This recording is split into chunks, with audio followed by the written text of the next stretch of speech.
voudrais commencer par vous remercier de m'avoir invité à votre syndicat qui m'a invité. Ça me fait toujours plaisir de parler à mes collègues. D'ailleurs, si je m'écoutais, je ferais d'exposés ou de présentations qu'à des professeurs. Les professeurs, ils savent que c'est difficile, ils sont plus tolérants. Puis premièrement, puis deuxièmement, ils comprennent mieux. Donc, c'est un plaisir de parler à ses collègues. Il y a beaucoup de choses à discuter dans ce qui a été dit, donc je vais essayer de m'en tenir. On m'a dit, on va faire comme si c'était un cours, à et demi, j'arrête, parce que l'autre classe arrive. Là. Alors, c'est ça qu'on m'a donné comme consigne, puis j'ai bon espoir de terminer avant pour qu'on puisse discuter.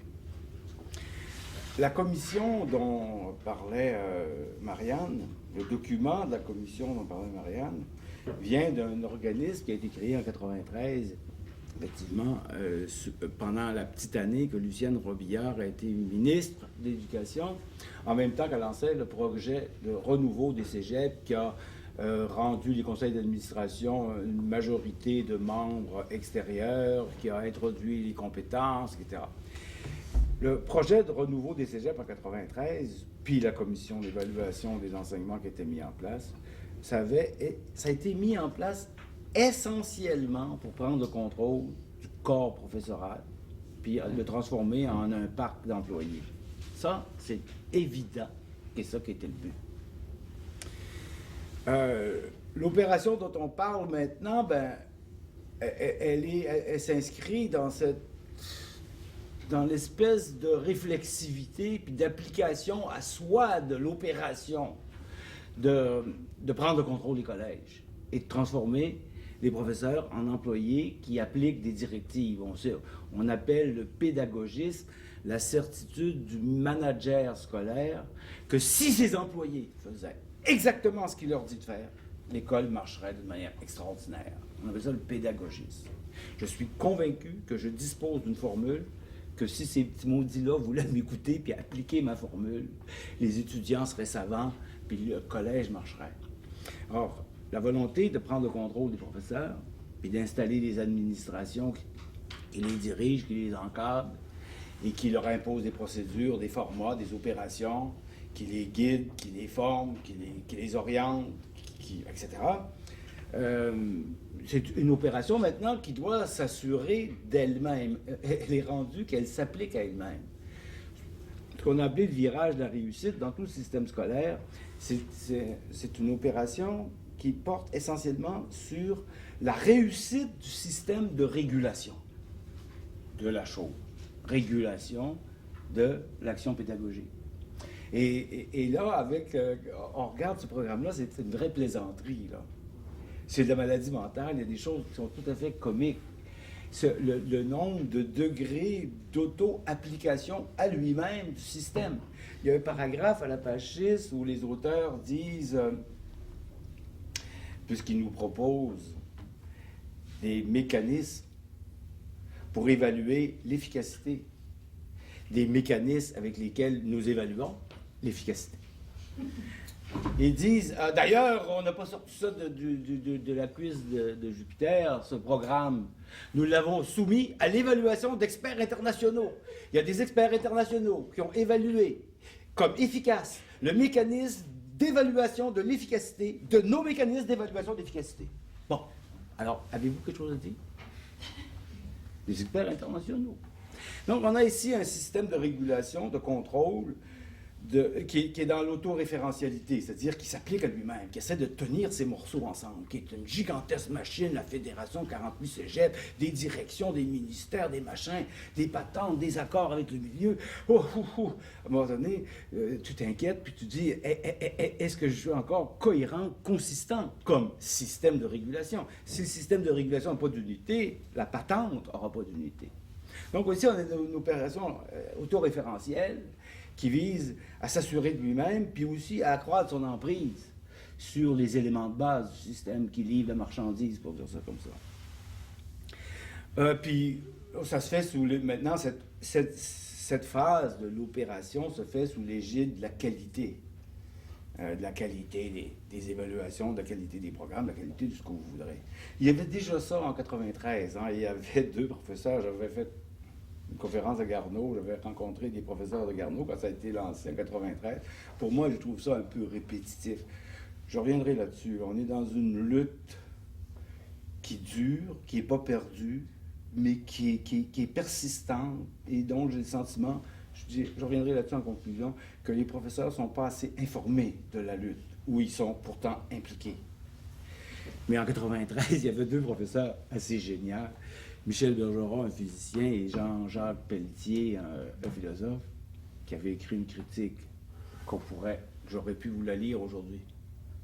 Jean-Jacques Pelletier, cette année du cégep, à côté, il est devenu un écrivain qui a écrit une affaire qui s'appelle Les gestionnaires de l'Apocalypse. C'est une gigantesque trilogie en 4000 pages, qui est d'une beauté, qui laisse loin derrière lui la fameuse trilogie suédoise qui s'appelait Millennium. Ça s'appelle Les gestionnaires de l'Apocalypse. C'est de toute beauté. La chair disparue, l'argent des autres, la fin du monde. FAIM, le dernier tome.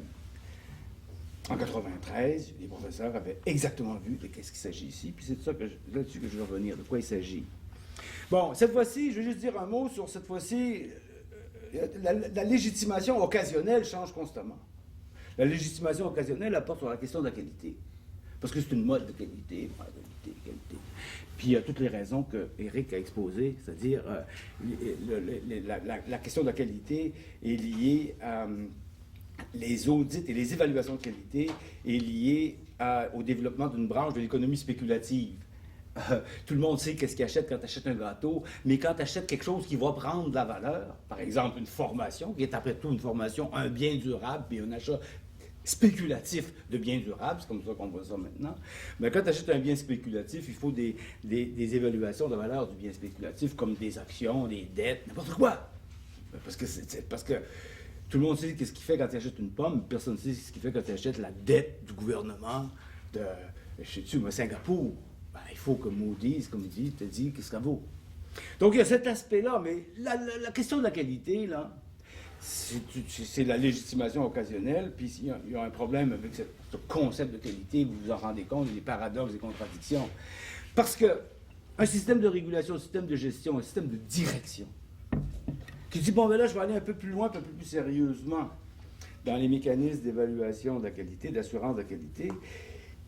Comme c'est un système de management, il ne pourra rien faire s'il ne se donne pas une mesure de ce dont il parle. Premier principe de tout management, depuis Adam et Ève. If you can't measure it, you can't manage it. Si tu ne peux pas le mesurer, tu ne peux pas le manager. Comment veux-tu dire, bon, il faut que tu puisses dire, je veux manager l'efficacité de mon enseignement en éducation physique. Je mesure au début de l'année, les enfants sont de 3 pieds. Je remesure, je mets le professeur d'éducation physique là-dedans, il fait sa poutine, etc. Je remesure à la fin de l'année, il saute 4 pieds. All right. L'enseignement a produit un effet mesurable. Je peux donc manager l'enseignement. C'est le premier principe. If you can't measure it, you can't manage it. Alors, si je me lance d'un programme d'assurance qualité, il va que je mesure. Je vais donc me donner des mesures, c'est-à-dire quantitatives de la qualité. Je vais me donner, je vais transformer la qualité en quelque chose qui est une quantité. Puis là, on est d'un paradoxe gigantesque. Puis le paradoxe, il vaut pour toutes les assurances de qualité, que ce soit les automobiles ou les ampoules électriques. C'est que tu choisis un indicateur, puis après ça, ben, c'est pas suffisant. Puis un deuxième, puis un troisième. Qu'est-ce que la qualité d'une voiture? Sa fiabilité, sa durabilité, son caractère écologique, son niveau de consommation, l'empreinte écologique qu'elle a laissée en étant produite, la logeabilité, le nombre de gobelets. Enfin, c'est quoi la qualité d'une voiture? Tu commences avec un indicateur, tu finis, tu te rends compte que ça en prendrait 50 parce que tu es en train de transformer la qualité en quantité, puis ça, c'est un paradoxe dont tu ne sortiras pas. Quelle quantité de qualité on a, Gertrude? Quelle quantité de qualité avons-nous? Ouais, il faut savoir ça. Dis-moi quelle quantité de qualité on a. Parce qu'à la fin de l'année, je veux avoir une plus grande quantité de qualité. Quelle quantité de beauté vous avez dans le cégep? Ben moi, je suis le comité d'assurance beauté, puis il va falloir que je mesure votre quantité de beauté. Si je veux être sûr qu'à la fin de l'année, je vais pouvoir me vanter en disant j'ai augmenté la quantité de beauté. Sans ça, comme manager, je vais me faire revirer bout pour bout. Donc, vous voyez, il y a un problème avec la simple idée de la quantité de qualité, et c'est ça, c'est nécessaire. Immanent à l'idée qui est en jeu ici. Et donc, ça veut rien dire. C'est ça, je veux dire, c'est un discours de légitimation. C'est rien de réel.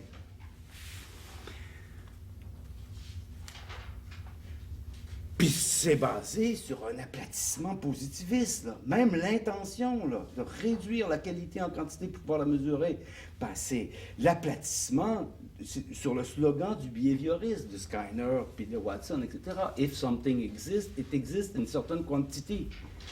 La proposition ontologique sur laquelle le management est basé, là, si quelque chose existe, ben, il en existe une certaine quantité.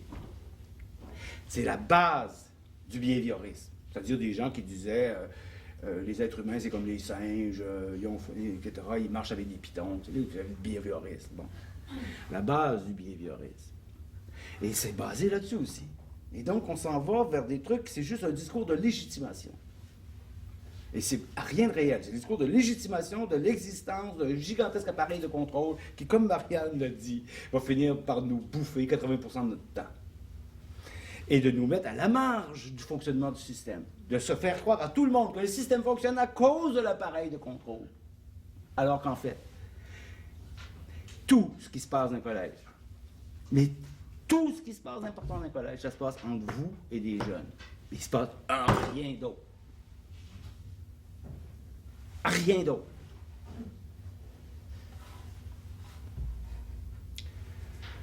Mais si on laisse ça, puis qu'on est rendu dans une patente d'évaluation, ou que l'évaluation est sortie à cause des principes sur lesquels elle repose, puis des objectifs qu'elle s'est donnés, puis de la doctrine qu'elle professe avoir, ou l'idée même d'évaluation est sortie de tout jugement. Il y a dans cette idée qu'on a fait évaluer l'efficacité de notre mécanisme qu'on vous propose d'évaluation, de vos mécanismes d'évaluation. Il y a 3 fois le mot évaluation qui n'a aucun fucking sens. On est sorti de la sphère de tout exercice du jugement. Or, nous sommes dans la patrie du jugement. C'est ça qui est toutes les formes du savoir. Les métiers, les arts, les techniques, les sciences, les disciplines, les traditions.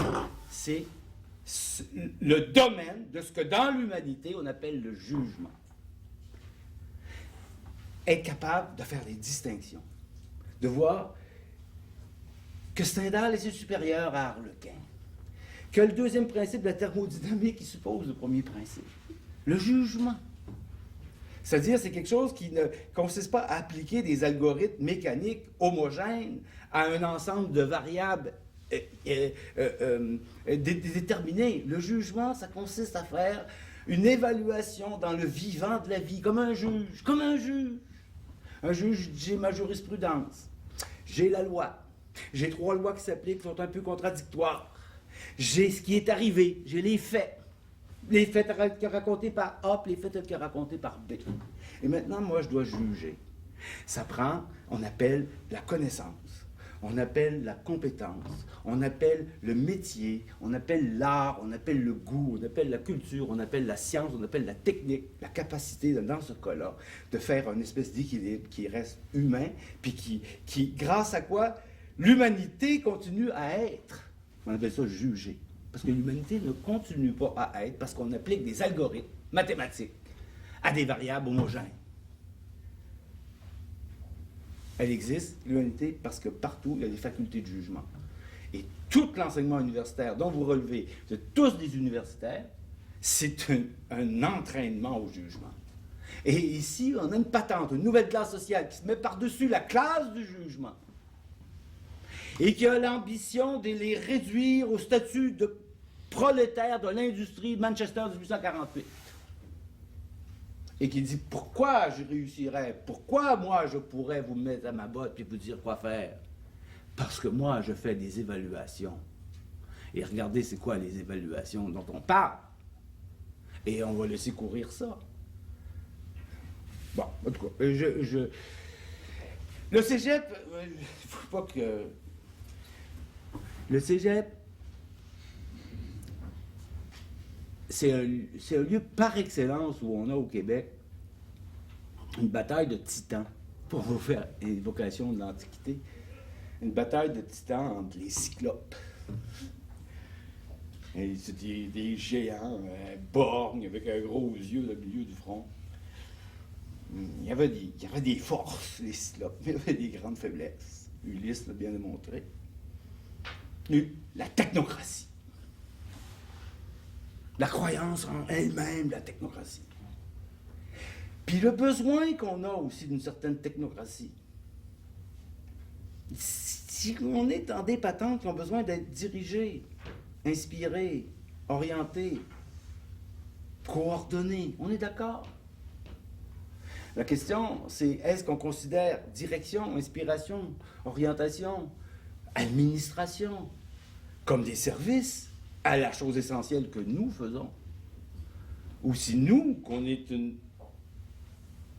l'enseignement qui est une variable de la régulation de l'appareil. L'appareil qui est simplement un appareil quelconque, qui doit être efficace, qui doit être coordonné, qui doit être unifié, puis, bon, une question là, fondamentale. Une bataille entre les cyclopes technocratiques qu'on a mis en place avec les années 60, qu'il nous fallait. Puis d'ailleurs, c'était pas une mauvaise décision que de remplacer l'hégémonie clérico-nationale par des technocrates. Fallait bien. Mais là, il faut qu'ils s'arrêtent à temps. Puis c'est juste nous qui pouvons les arrêter à temps. Parce qu'ils peuvent nous entraîner dans des machins qui vont détruire toute institution d'enseignement. Puis les cégeps, c'est un des lieux fondamentaux de cette bataille-là. Parce qu'ils ont l'ambition, là, de... Tu sais, c'est 48 cégeps dans la province de Québec, là, c'est... Il y a, sur les 4000 universités américaines, là, il y en a 3000 qui ne se comparent même pas au moindre de nos cégeps. C'est un méchant appareil qu'on a là. Avec des milliers de professeurs formés dans les universités, avec des laboratoires, etc. Il y a une technocratie qui veut ce machine-là, qui l'a d'ailleurs, mais avec laquelle on est dans un combat, avec laquelle on est dans une espèce de corps à corps. Pour savoir c'est qui va assujettir l'autre, le mettre à son service, puis me faire paraître bien fin. Les cyclopes, puis les démiurges.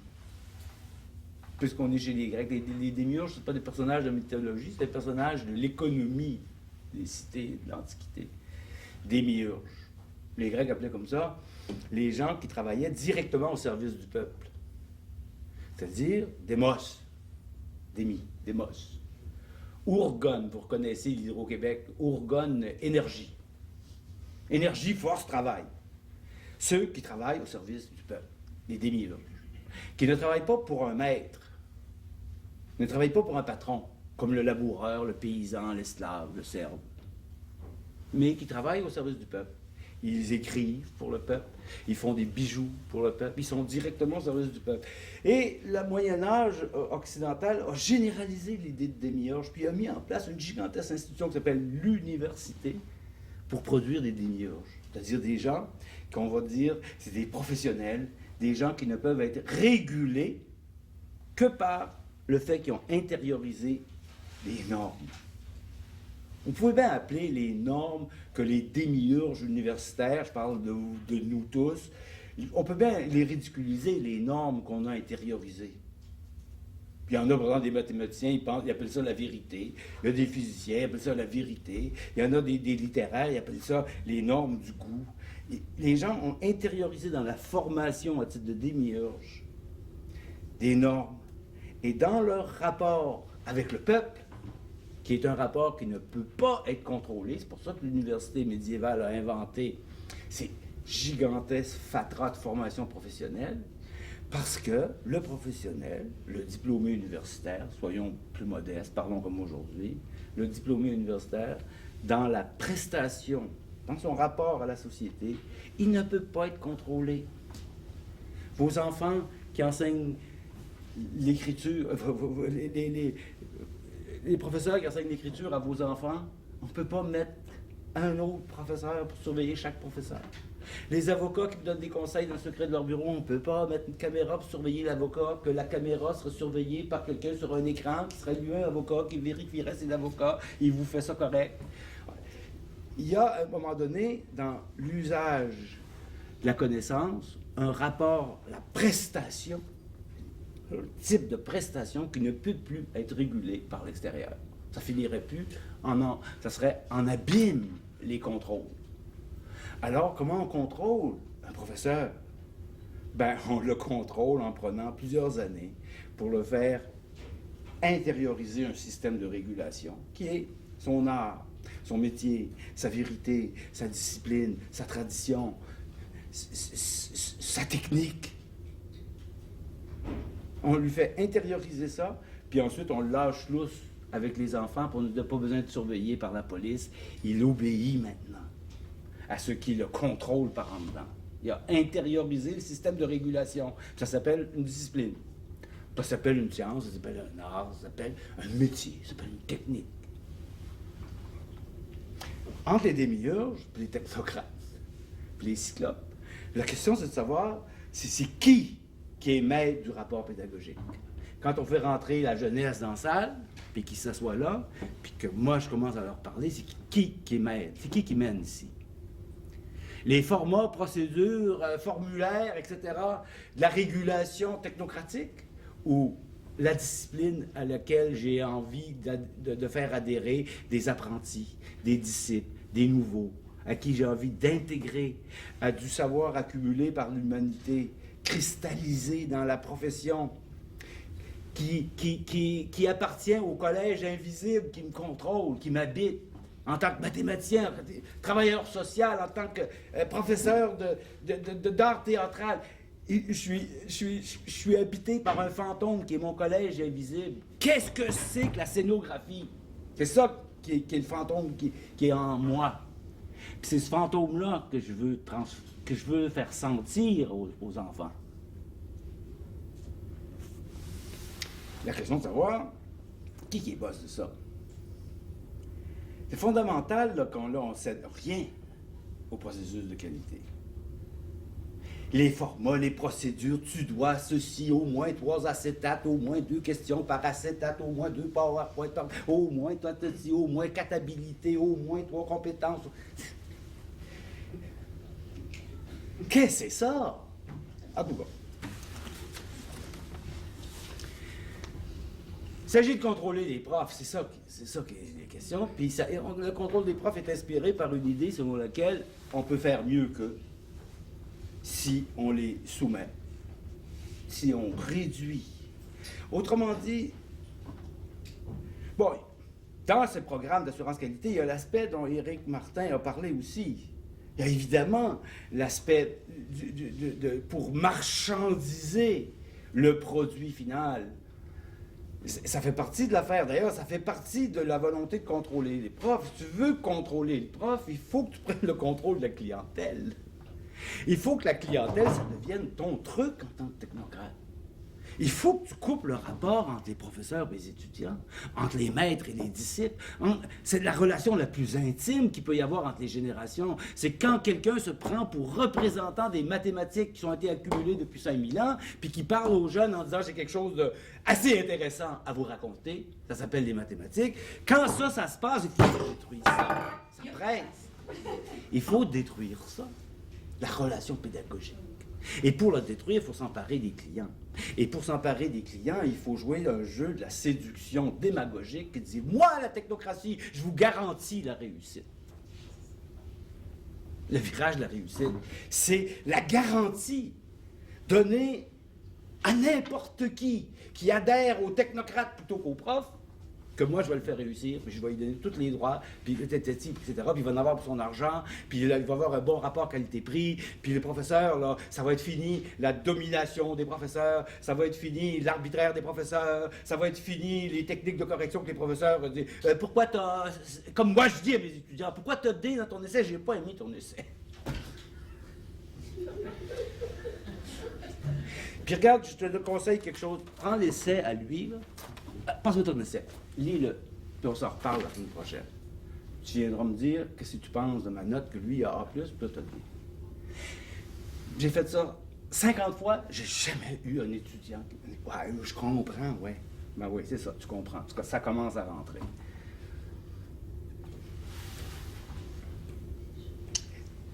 L'arbitraire des profs, c'est fini, c'est le technocrate. La domination des profs. La variation entre les profs.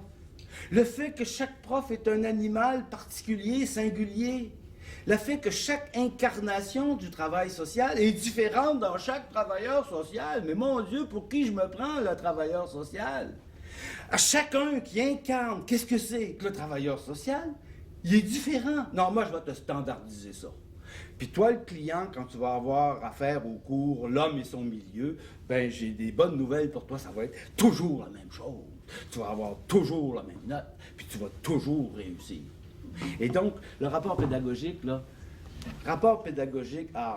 j'ai l'intention de prendre le contrôle du rapport pédagogique. Et j'ai plus l'intention de laisser courir cette espèce de relation incestueuse entre des maîtres et des disciples, entre des patrons et des apprentis, que ce soit le métier, la menuiserie, les mathématiques. C'est terminé ce qui se passe entre eux. J'ai des clients, je leur ai fait des garanties. Vous autres, vous allez faire ce que je vous dis. That's all.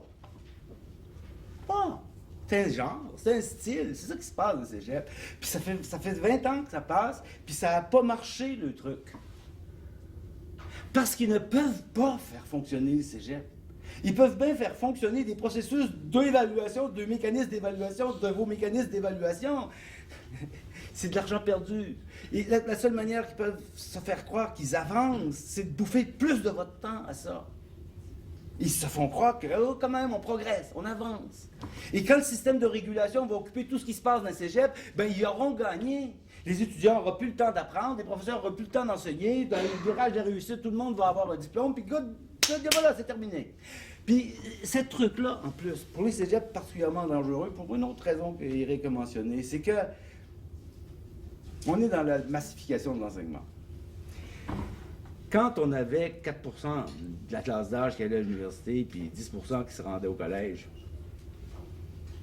c'était un système pour produire l'élite. On était d'accord là-dessus.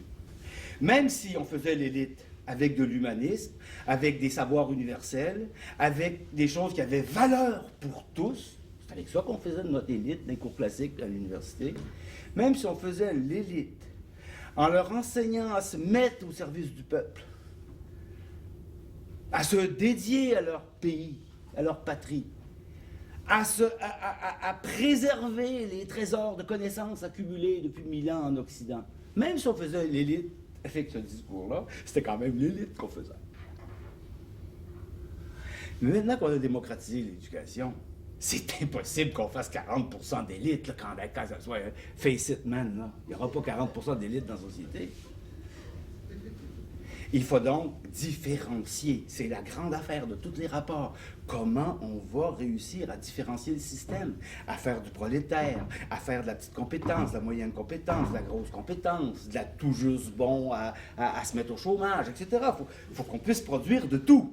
Et que dans cette différenciation des niveaux, ça c'est particulièrement grave au cégep, cette différenciation des niveaux, parce qu'on ne va pas avoir 50% de la société qui est dans l'élite, parce que 50% de la société est des études supérieures. On va venir fou.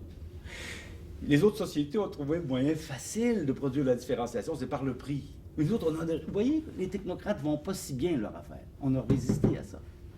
Donc, il faut qu'ils produisent la différenciation du système scolaire par d'autres moyens.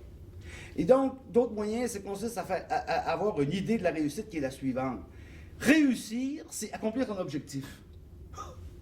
Alors, s'il y a un collège qui dit, moi, mon objectif, c'est que les gens sortent d'ici et aient appris à composer un numéro de téléphone, puis que les tests montrent que 100% de ceux qui sortent composent, ça va être un collège qui a réussi.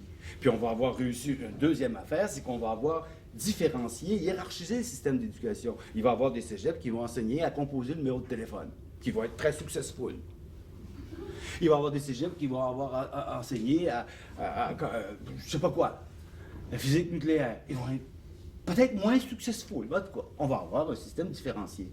Alors, on a ici un système de régulation qui vise aussi à permettre la différenciation, Puis pour ça, il faut prendre le contrôle des professeurs, parce que les professeurs peuvent très bien être des maudits maniaques de leur matière. Tout le problème du virage de la réussite puis les compétences qu'on a eues, c'était basé là-dessus. C'était, il faut débrancher les professeurs de leur maudite manière. C'est des matières, c'est des fanatiques de leur matière. On s'en fout de la matière. Au secondaire, il faut qu'ils apprennent à chercher dans le dictionnaire, à parler poliment au professeur, à prendre l'autobus, des compétences, travailler en équipe, faire de la synergie. C'est ça qu'ils apprennent. Bon, puisqu'il n'y a rien à faire avec les maudits profs, on va leur laisser enseigner leur matière. Pendant ce temps-là, ils ne font pas de tort, en tout cas. Enseignez votre matière, puis on va mettre en place un système d'évaluation des étudiants qui va évaluer autre chose que ce qu'ils enseignent. Mes malades mentaux, là. Ils enseignent la littérature française, on met des notes sur est-ce que je cherche dans le dictionnaire, est-ce que je peux planifier mon travail, est-ce que je sais comment faire mon agenda. Et là, alors que si on laissait les professeurs évaluer selon leur enseignement de la littérature, il y aurait la moitié qui échouerait, ils réussissent tous. Donc, moi, ce système, j'ai réussi. J'ai fait le virage de la réussite. Mes enfants réussissent tous, puis les professeurs, si tu veux, c'est beyond hope. On ne peut pas les débrancher de maudite matière. Puis là, ils arrivent au cégep, puis ils veulent répéter la même chose avec vous autres. Vous pourriez pas lâcher votre matière un petit peu, là, puis vous donner des objectifs raisonnables, là, puis dire, nous autres, Édouard, mon petit, là, on veut que les étudiants sortent d'ici, puis connaissent les 17 régions administratives du Québec, mettons, c'est vos objectifs, là. Puis vous seriez successful dans vos objectifs, puis ça ferait un petit cégep qui formerait, je sais pas quoi, moi, des bons visiteurs de la province. L'idée de la séduction, de la question de la réussite est fondamentale dans ce qu'il appelle la qualité. Donc, il faut que je contrôle le client, il faut que je contrôle le prof.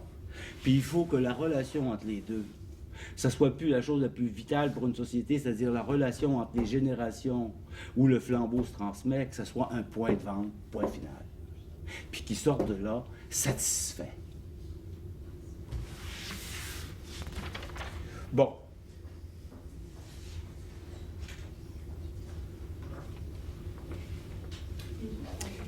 Je vais s'arrêter là. Le cours est terminé. Une autre classe arrive.